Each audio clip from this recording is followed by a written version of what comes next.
اس کا وکیل معاملات کو الجھانے کی کوشش کر رہا ہے. یہ کوشش تو وہ مرشد کی ہدایت پر کر رہا ہوگا نا, ورنہ اس کی اپنی اتنی جرأت کہاں کہ وہ خود ایسا کوئی کام کر سکے. تبھی مجھے مرشد سے بات کرنی ہے. ناشتہ کر کے میں چائے لے کر اوپر آیا. وسیم میرے ساتھ ہی تھا. لیپ ٹاپ آن کر کے کال والی سائٹ کھولی اور مانی کے اکاؤنٹ سے مرشد کا نمبر ڈائل کیا. اس کے نستعلیق سیکرٹری نے کال ریسیو کی. کون بول رہا ہے؟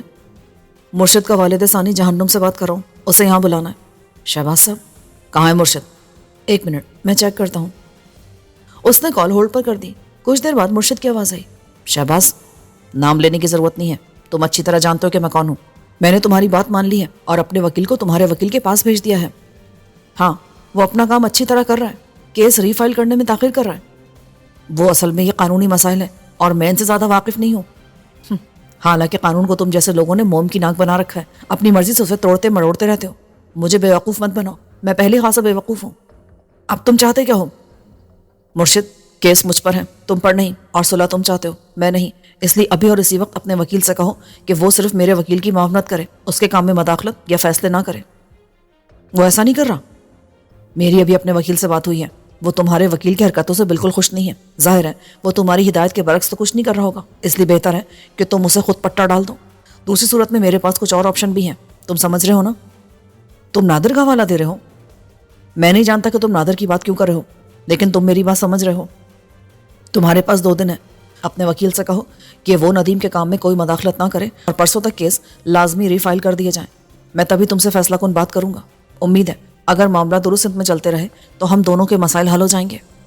ٹھیک ہے, میں اپنے وکیل سے کہتا ہوں کہ وہ تمہارے وکیل کی ہدایت کے مطابق کام کرے اور اس کے کام میں ٹانگ بھی نہ اڑائے. ٹھیک ہے. مرشد نے بادر ناخواستہ کہا. سنا تمہارا خاص آدمی زخمی ہے, اس کی حالت کیسی ہے؟ فاضلی ٹھیک ہے, 1-2 دن میں وہ چلنے پھرنے لگے گا. نہ اسے کہو اتنی جلدی کیا ہے, اس بار اسے ہمیشہ کے لیے لٹانا ہے. شہباز اب اسے بھول جاؤ, وہ کبھی تمہارے راستے میں نہیں آئے گا. وہ کتے کی دم ہے, کسی 100 برس بھی نلکی میں رکھو نا تو وہ ٹیڑھی رہے گی, اور فاضلی تو اتنا ٹیڑھا ہے کہ نلکی ٹیڑھی ہو جائے گی, اور تم کہہ رہے ہو کہ وہ کبھی میرے راستے میں نہیں آئے گا. میں اسے سنبھال لوں گا. سنبھال لو گے؟ وہ تمہارا ملازم ہے یا تمہاری اولاد جو تم اسے سنبھال لو گے؟ مرشد کو اپنی لاشعوری غلطی کا احساس ہوا. میرا مطلب ہے کہ وہ میری مرضی کے بغیر کچھ نہیں کرے گا. یہی تو میں کہہ رہا ہوں کہ تمہارے آدمی تمہاری مرضی کے بغیر کچھ نہیں کرتے, اس لیے اگر ان کی طرف سے کوئی کارروائی ہوئی تو وہ دراصل تمہاری طرف سے سمجھی جائے گی. میں نے اسے خبردار کیا اور کال بند کر دی. وسیم غور سے سن رہا تھا کیونکہ میں نے لیپ ٹاپ کے اسپیکر آن کر دیے تھے. اس نے کہا, مرشد خود کتے کی دم ہے, یہ اتنی آسانی سے ماننے والا نہیں ہے. میں نے کل تک کی وارننگ دی ہے. مجھے یاد آیا ایک بار میں نے تم سے کہا تھا کہ مرشد کے خاندان کے دوسرے افراد کا پتہ چلاؤ جن سے مرشد کی ٹھنی ہوئی ہے. اس کے چچا کے بیٹے ہیں, میرا خیال ہے 3 یا 4 ہیں, مگر ان میں مرشد کا حریف ارشاد علی ہے. وہ اس کے چچا کا سب سے بڑا بیٹا ہے اور مرشد کے خلاف وہی سرگرم ہے. تب اس سے رابطہ کرنا چاہیے. میں نے اس کے بارے میں معلوم کرا ہے. یوں سمجھ لے کہ یہ مرشد کا دوسرا ایڈیشن ہے. اتنا ہی خبیث اور صفاک انسان ہے. اس سے کسی قسم کا تعلق سوچ سمجھ کر کرنا ہوگا, ورنہ بعد میں ایسا نہ ہو کہ مرشد کی جگہ یہ سنبھال لے.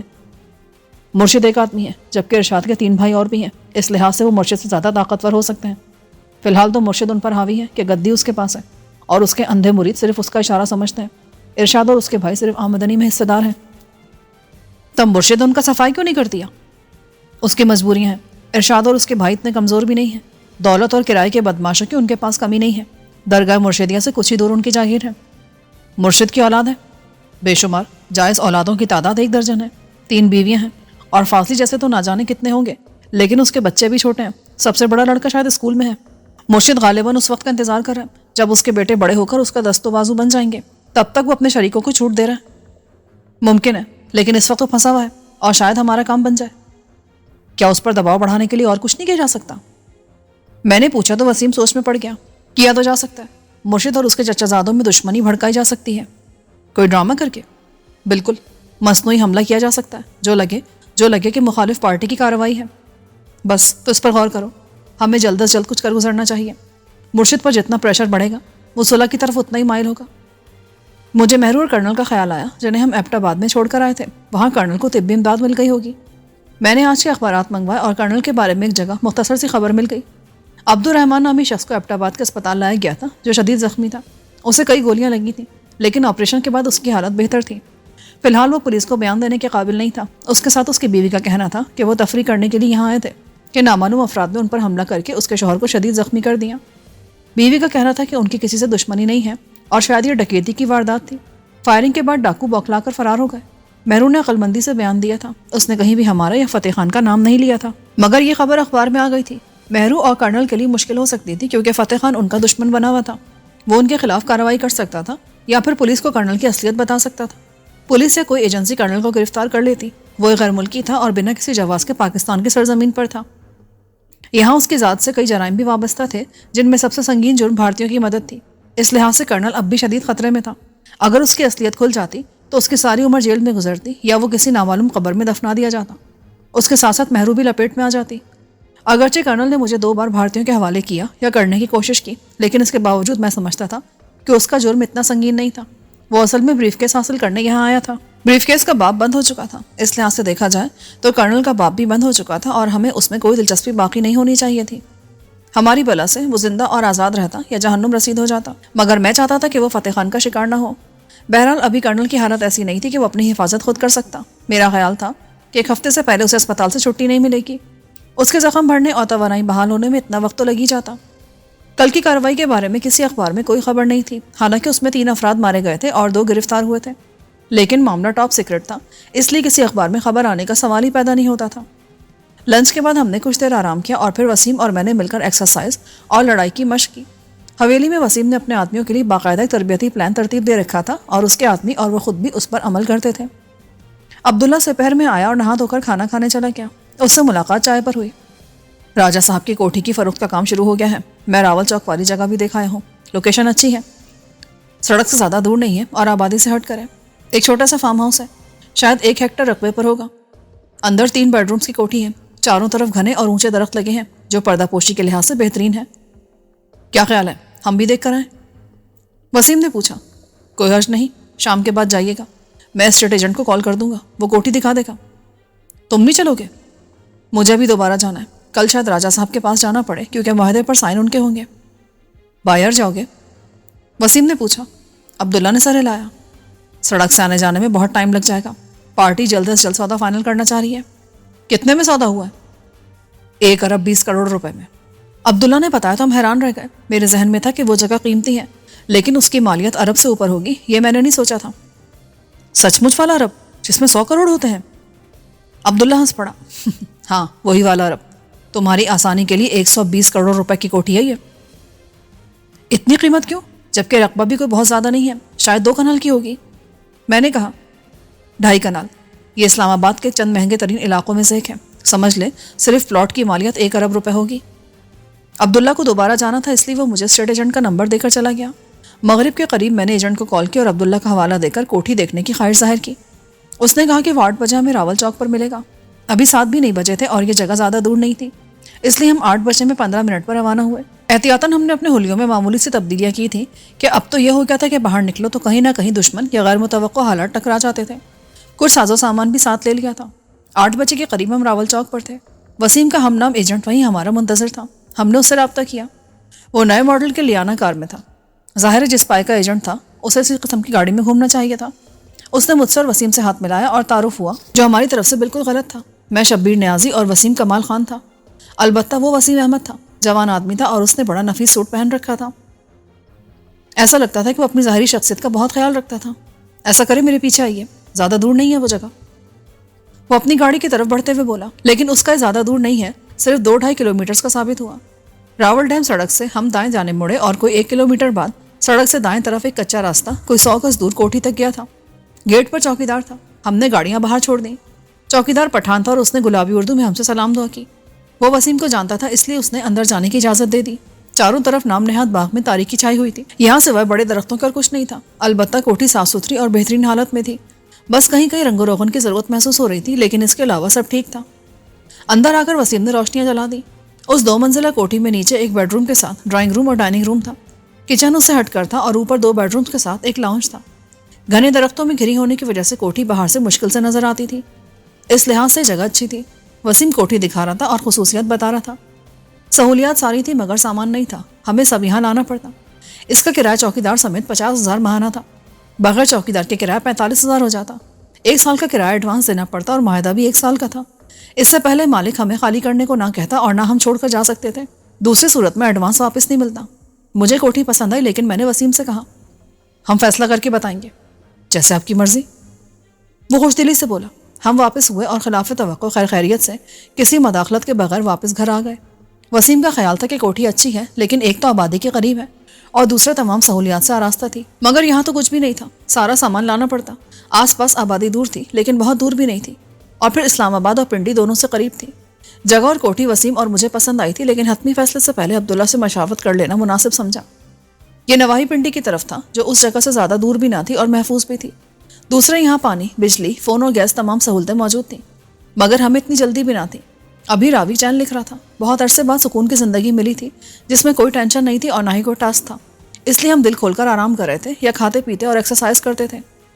اگلے دن ندیم کی کال آئی. اس نے بتایا کہ مرشد کا وکیل کتے کی دم کی طرح سیدھا ہو گیا ہے اور اب وہ سب کر رہا ہے جس کے لیے وہ پہلے تیار نہیں تھا. یہ بتا کہ کیس کب ریفائل کر رہا ہے وہ؟ 2 دن کا کام ہے. کل اتوار ہے اور پیر والے دن عدالت کھلتے ہی کیس ریفائل کی درخواست دے دیں گے. پولیس بھی ایک فریق ہے نا؟ میں نے اسے یاد دلایا.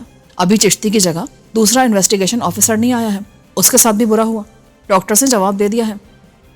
ڈی ایس پی صاحب نے اپنی وہی فصل کاٹی ہے. سنا ہے کسی نے ان کی آنکھوں اور کان میں چپکنے والا سولوشن ڈال دیا ہے. ندیم ہنس پڑا. ساری خرابی آنکھوں میں تھی. بیچارے کان بھی لپیٹ میں آ گئے. خیر اب ڈی ایس پی صاحب صبح شام اپنے کتے کے ساتھ ہواخوری کے علاوہ اور کچھ نہیں کر رہے. لیکن یار جب تک دوسرا انویسٹیگیشن آفیسر نہیں آئے گا معاملہ آگے کیسے بڑھے گا؟ مجھے تشویش ہونے لگی. اس کی تو فکر نہ کر. ابھی تو 2 پارٹیوں کے درمیان تصفیے کا کیس ہے. پولیس بعد میں نئے شواہد کی بنیاد پر تیرے خلاف ایف آئی آر کی واپسی کی درخواست کرے گی. ندیم یار اصل اہمیت اسی کی ہے ورنہ فریقوں کے درمیان تصفیے سے مجھے رہائی نہیں ملے گی. مجھے معلوم ہے یار لیکن ایک کام تو ہو جانے دے. اگر بعد میں مرشد مکر بھی گیا تب بھی اس حرکت کی وجہ سے اس کا کیس کمزور پڑ جائے گا. ٹھیک ہے یار. میں نے ٹھنڈی سانس لی. میرا مشورہ ہے کہ اب تو منظر عام سے غائب ہو جا کیونکہ یہاں رہے گا تو کہیں نہ کہیں پنگے کرتا رہے گا اور اگر پولیس کے ہاتھ آ گیا تو سمجھ لے سارا کیس الٹ جائے گا. میں آرام سے ہی ہوں. کوئی پنگا نہیں کر رہا. یہاں سے دفع ہو جا. خطرہ کیوں مول لے رہا ہے؟ اچھا میں سوچوں گا. سوچوں گا نہیں سوچ اور اس پر عمل کر. اگر مرشد ایک طرف صلح کر رہا ہے تو دوسری طرف وہ کوئی نہ کوئی سازش بھی کر رہا ہوگا. اس کی دکھتی رکھ تیرے ہاتھ میں ہے اس لیے وہ کیس تو واپس لینے پر مجبور ہے لیکن ساتھ اس کی کوشش بھی ہوگی کہ کسی طرح تو اس کے یا پولیس کے ہاتھ آ جائے تو بازی اس کے ہاتھ میں آ جائے. یہ کیس بھی کافی ہے لیکن پولیس کی تحویل میں تیرے خلاف نئے کیس بنانا کوئی مشکل کام نہیں ہے. میں نے اسے یاد دلایا. میں باہر نہیں جا سکتا. شمال میں کیٹو سے جنوب میں بحیرہ عرب تک بہت سی جگہ ہیں جہاں تو اپنی منحوس شکل چھپا سکتا ہے. دیکھ اللہ اللہ کر کے یہ موقع آیا ہے. اسے حماقت سے گنوا مت. میں ندیم کی بات سے متفق تھا کہ یہ موقع بڑی مشکل سے آیا ہے لیکن میں یہاں سے جانے والی بات سے متفق نہیں تھا. اگر میں چلا جاتا تو میدان مرشد کے لیے خالی رہ جاتا. اور صرف میری ذات تو نہیں تھی. اس میں اور 10 مسئلے بھی تھے. میرے ساتھی اور میرے دوسرے دشمن بھی تھے. نادر ہماری تحویل میں تھا. وہ اسی کوٹھی کے کمرے میں بند تھا جہاں اس کی دیکھ بھال ہو رہی تھی اور ہر دوسرے دن ایک ڈاکٹر اسے دیکھنے آتا تھا. اس کا بندوبست عبداللہ نے کیا تھا مگر اسے معلوم نہیں تھا کہ وہ کہاں اور کس کی تحویل میں ہے. میں نے وسیم اور عبداللہ سے ندیم کی تجویز کے بارے میں بات کی اور اپنا خیال پیش کیا. وسیم نے کہا ندیم ٹھیک کہہ رہا ہے لیکن آپ کا کہیں روپوش ہو جانا مسئلے کا حل نہیں ہوگا. آپ کی موجودگی کی دہشت ہے جو مرشد کو تصفیے پر مجبور کری ہے ورنہ وہ پھر کسی شرارت پر اتر آئے گا. ہاں اس کا کوئی بھروسہ نہیں ہے. عبداللہ نے حمایت کی. آپ باہر آنے جانے میں احتیاط کریں لیکن یہیں رہیں. آپ نے کوٹھی دیکھ لی. اگر پسند آ گئی ہے تو آپ وہاں شفٹ ہو سکتے ہیں. فی الحال تو وہاں کچھ نہیں ہے. سارا سامان لے جانا پڑے گا. یہ بتاؤ اسٹیٹ والا قابل اعتماد ہے؟ وسیم نے پوچھا. ہاں راجہ صاحب کی جائیداد کا ایجنٹ یہی ہے. میرا اس سے 5 سال سے تعلق ہے. ویسے ضروری نہیں کہ یہی کوٹھی لی جائے. ہم اشتہار بھی دیکھ سکتے ہیں. اشتہار سے ڈر لگتا ہے کہ کہیں کو پھر نہ ٹکرا جائے. عبداللہ نے ہنس کر کہا ہر بار تو کوئی نہیں ٹکرے گا نا. وسیم نے اسے گھورا. اتوار کے دن کئی اخبارات آئے تھے. میں اور وسیم وہ لے کر بیٹھ گئے. عبداللہ ایک دن پہلے ہیلی کاپٹر پر جا کر راجہ صاحب سے فروخت کے کاغذات پر دستخط کرا لایا تھا. اسے آنے اور جانے میں 2 گھنٹے سے زیادہ کا وقت نہیں لگا تھا جبکہ سڑک کے راستے صرف جانے میں 10-12 گھنٹے کا سفر بنتا تھا. خریدار کا وکیل عبداللہ کے ساتھ کیا تھا. اس کے سامنے ساری کارروائی ہوئی تھی. صابر ترمذی کا اشتہار دیکھنے کے لیے عبداللہ نے تمام اخبارات لگوا لیے تھے مگر ابھی تک اس کی طرف سے اشتہار نہیں آیا تھا. حالانکہ اب اس کی ضرورت نہیں تھی مگر وہ ناواقف ہونے کی وجہ سے اب تک شمالی علاقے میں مہرو کی تلاش میں پھر رہا ہوگا. میں نے اسے 1 ماہ کی مہلت دی تھی جس میں سے 15 دن گزر چکے تھے اور وہ آنے والے 15 دنوں میں لازمی رابطہ کرتا. اس کے بعد میں شازیہ کو اس کے حوالے کر سکتا تھا. بظاہر تو وہ ہمارے پاس یرغمال تھی لیکن در حقیقت وہ ایک ذمہ داری بن گئی تھی. سویرا نے ڈھکے چپے الفاظ میں بتایا تھا کہ لیڈی ڈاکٹر نے شازیہ کا مسئلہ حل کر دیا تھا. میں اور وسیم شام کے وقت ایکسرسائز سے فارغ ہو کر اخبارات کا کلاسیفائڈ والا حصہ دیکھ رہے تھے. اچانک وسیم بولا شہباز صاحب ذرا دیکھیے گا. میں سمجھا وہ کوئی اشتہار دکھا رہا ہے لیکن یہ خبر تھی جو اندر کے صفحے پر تھی اور یہ صفحہ کلاسیفائڈ کے صفحے کے ساتھ ہی تھا۔ نوشہرہ پولیس کو جی ٹی روڈ کے ساتھ بوری میں بند لاش ملی تھی، جس کی فی الحال شناخت نہیں ہو سکی تھی۔ شناخت کے لیے پولیس نے لاش کی تصویر شائع کرائی تھی۔ اس اخبار نے خبر کی اہمیت کے پیش نظر اسے صفحے کے اندر جگہ دی تھی۔ میں لاش کی تصویر دیکھ کر چونکا۔ اگرچہ چہرے پر زخموں کے نشانات تھے، لیکن پھر بھی صابر کا چہرہ پہچانا جا رہا تھا۔ مجھے دھچکا لگا۔ کچھ دیر پہلے میں سوچ رہا تھا کہ اب مجھ پر صابر کی ذمہ داری ختم ہو گئی تھی، اور وہ آئے تو میں اس کی بیٹی کو اس کے حوالے کر دوں، اور یہ خبر بتا رہی تھی کہ اب وہ اس دنیا میں نہیں رہا۔ یار، یہ تو صابر لگ رہا ہے۔ جی، میں بھی اسی وجہ سے چونکا تھا۔ اگر یہ سچ مچ صابر ہے تو اس کے قتل میں کس کا ہاتھ ہو سکتا ہے؟ لازمی بات ہے کہ مرشد کا۔ اسے صابر کی تلاش ہوگی، اور اس کے آدمیوں نے صابر کو تلاش کر لیا ہوگا۔ اگر صابر مرشد کے ہاتھ لگا ہوگا تو اسے پتہ چل گیا ہوگا کہ آپ نے صابر کو مہرو کی تلاش میں روانہ کیا تھا۔ ہاں، یقیناً اسے پتہ چل گیا ہوگا۔ تب تو مہرو بھی خطرے میں ہوگی۔ وسیم نے کہا، مرشد نہیں جانتا کہ مہرو کہاں ہے۔ دیکھیے، اگر صابر پرسوں تک زندہ تھا تو لازمی بات ہے کہ وہ یہاں واپس آتے ہوئے مرشد کے آدمیوں کے ہاتھ لگا ہے۔ اس لحاظ سے وہ مہرو کے بارے میں بھی اپڈیٹ ہو سکتا ہے۔ اس نے قبیلے والوں کو پکڑا ہو اور انہوں نے صابر کو بتا دیا ہو کہ مہرو واپس جا چکی ہے۔ اگر اس نے بھی اخبارات دیکھے ہوں گے تو کرنل والی خبر اس کی نظروں سے بھی گزری ہوگی۔ اس کا مطلب ہے اسے مہرو کو پتا ہوگا، اور وہ مرشد کو بتا سکتا ہے۔ مرشد بریف کیس کے چکر میں اسے اٹھوا لے گا۔ وسیم کا تجزیہ قابل غور تھا، لیکن اس سے بھی زیادہ قابل غور بات یہ تھی کہ ہم کرنل یا مہرو کے لیے کچھ نہیں کر سکتے تھے سوائے نیک تمنا رکھنے کے۔ اگر ان کی تقریر میں مرشد سے بچنا لکھا تھا تو وہ بچ جاتے، ورنہ مارے جاتے۔ ویسے مجھے امید تھی کہ ہوش میں آتے کرنل اپنے اور مہرو کے تحفظ کا بندوبست کر لے گا۔ وہ ان لوگوں میں سے تھا جو ہر صورتحال کا مقابلہ کرنے کے لیے تیار ہوتے ہیں اور کبھی بے بس نہیں ہوتے۔ صابر کے لیے دعائے مغفرت کے بعد ہمیں شازیہ کا خیال آیا۔ یار وسیم، سویرا کہہ رہی تھی کہ شازیہ حویلی میں رہ جائے۔ اس کی خواہش اس طرح پوری ہو گئی، اب اس کا اس دنیا میں کوئی خونی رشتہ باقی نہیں رہا۔ اس تک یہ خبر کیسے پہنچائی جائے؟ ابھی تو ضرورت نہیں ہے، کچھ عرصے بعد میں ماجی سویرا سے کہہ دوں گا، وہ خود اسے بتا دیں گے۔ ہاں، ابھی اسے ایک اور صدمہ برداشت کرنا پڑا ہے۔ وسیم کا اشارہ اس کے مسئلے کی طرف تھا، اور یہ ہر عورت کے لیے نہایت حساس اور نفسیاتی قسم کا مسئلہ ہوتا ہے۔ میں نے وسیم سے کہا، پولیس تک صابر ترمزی کی شناخت پہنچا دینی چاہیے، ورنہ وہ اسے نامعلوم قرار دے کر دفن کر دیں گے۔ میں عبداللہ سے کہتا ہوں، وہ یہ کام بہتر طور پر کر لے گا۔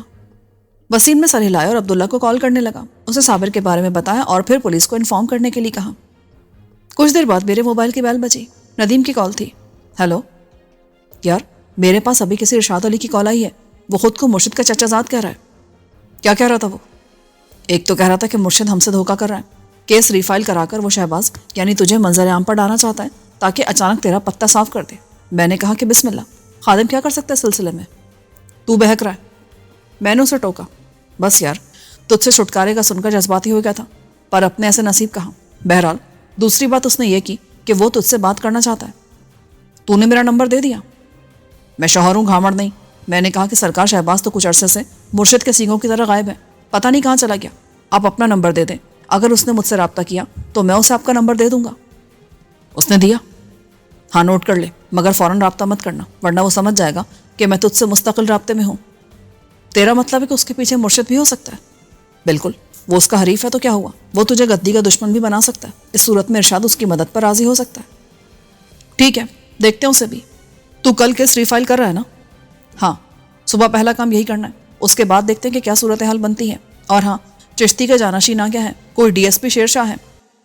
یہ تو کراچی کی کباڑی مارکیٹ کا نام ہے۔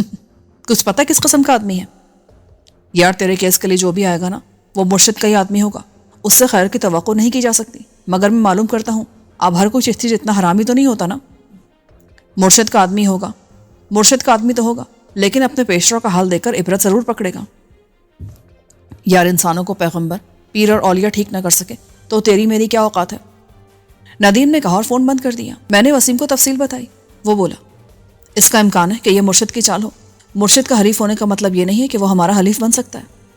ہو سکتا ہے، اور اس کا بھی امکان ہے کہ ارشاد علی سچ مچ مرشد کے خلاف ہماری مدد چاہتا ہو۔ ہمیں اس معاملے میں خوب سوچ سمجھ کر فیصلہ کرنا ہوگا۔ اگر وہ ہماری مدد بھی چاہتا ہے تو اس کے اپنے مقاصد ہوں گے، اور وہ انہیں حاصل کرنے میں ناکام رہا تو پھر وہ بھی ہمارے دشمنوں کی صف میں شامل ہوگا۔ میں نے آپ کو بتایا تھا نا کہ وہ مرشد سے کم خبیث اور صفاق نہیں ہے۔ اوکے، ابھی اسے ایک طرف رکھتے ہیں، پہلے والے کیس کو دیکھتے ہیں کہ مرشد کو چکر تو نہیں چلا رہا۔ اس کے بعد ارشاد علی سے بات کر کے بھی دیکھ لیں گے۔ یہ دیکھیں، وسیم نے ایک اشتہار میری طرف بڑھا دیا۔ پنڈی کے نواحی علاقے اسلام آباد ایکسپریس وے کے ساتھ ایک مکان بک رہا ہے، مین روڈ کے پاس ہے اور آس پاس کھیت ہیں۔ اشتہار کے مطابق ایک کنال کے اس ایک منزلہ مکان میں 6 کمرے تھے، پانی، بجلی اور گیس کی سہولت کے ساتھ تھا اور عین سڑک پر واقع تھا۔ قیمت 40 لاکھ تھی لیکن کرائے پر بھی مل سکتا تھا۔ ٹھیک لگ رہا ہے، اسے بھی نوٹ کر لو۔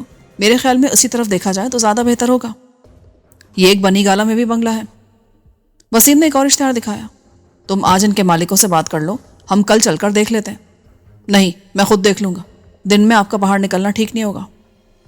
بھائی میں گھر میں قید ہو کر نہیں بیٹھ سکتا۔ میرے خیال میں ندیم کا خدشہ درست ہے۔